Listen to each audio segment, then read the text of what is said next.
இனி நாம ஒரு பியூட்டிஃபுல்லான லொகேஷனுக்கு போய் வெயிட் பண்ணணும் அப்படின்னு சொல்லி எந்த வித தேவையும் கிடையாது. ஏன்னா நாம ஒரு நல்ல லொகேஷனை தேடி ஹவர்ஸ் கணக்கில் ட்ராவல் பண்ண வேண்டியது. பட் இப்போ நான் ஷூட் பண்ணிருக்க இந்த வீடியோல இங்க தெரியுற மவுண்டன் ஸ்கை சைட், ஈவன் இந்த வீடியோல சில விஷயங்களை நம்ம ஃபேக் பண்ணி தான் இருக்கோம்.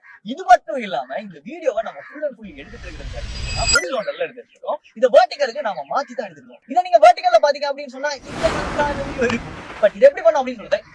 ஏன்னா நம்மளுடைய இமேஜினேஷனை அடோப் ஃபயர்ஃப்ளையோட சேர்த்து ரியாலிட்டியில நாம ஒரு ஷூட்டுக்கு கொண்டு வரலாம். ஃபர்ஸ்ட் நீங்க பண்ண வேண்டியது அடோபியோட ஃபயர்ஃப்ளை வெப்சைட்டுக்கு போயிட்டு நமக்கு எந்த ஃப்ரேம் வந்து சேஞ்ச் பண்ணணுமோ அதோட ஸ்கிரீன்ஷாட் வந்து இதுல அப்லோட் பண்ணுங்க. அடோப் ஃபயர்ஃப்ளைல ஜெனரேட் அப்படின்னு சொல்ற இந்த ஃபீச்சரை யூஸ் பண்ணி நம்மளுடைய ஹாரிசான்டல் எடுத்த வீடியோவை நாம ரேஷியோவை ஸ்விட்ச் பண்ணி வெர்டிகலுக்கு வந்து ஸ்விட்ச் பண்ண முடியும். ஜஸ்ட் ஃப்ரீக்வென்ட் ஆஃப் செகண்ட்ஸ்ல இந்த மாதிரி ஒரு பியூட்டிஃபுல்லான லொகேஷனை நம்மளால கிரியேட் பண்ண முடியும். இப்படி ஃபியூ ஸ்டெப்ஸ் பண்றதன் மூலமா நம்மளுடைய ஹாரிசான்டல் கண்டென்ட்டை வெர்டிகலுக்கு நாம ஸ்விட்ச் பண்ண முடியும். இப்போ நம்ம வந்து இதுல கொஞ்சம் டீடைலிங் வந்து ஆட் பண்ணலாம். இதுல நமக்கு தேவையான மானிட்டர் செட் பண்ணலாம். நமக்கு தேவையான சில ஆப்ஜெக்ட்ஸ் இந்த மாதிரி ஆட் பண்ணலாம். இதுல நம்ம இப்படி ஆட் பண்றது மூலமா வெறும் ஆப்ஜெக்ட்டா மட்டும் இல்லாம அது பாக்குறதுக்கு ரியாலிட்டியாவும் இருக்கு. இப்படி பியூட்டிஃபுல்லான வீடியோஸை நாம அடோப் ஃபயர்ஃப்ளை யூஸ் பண்ணி ஃப்ரீயாவே பண்ணலாம்.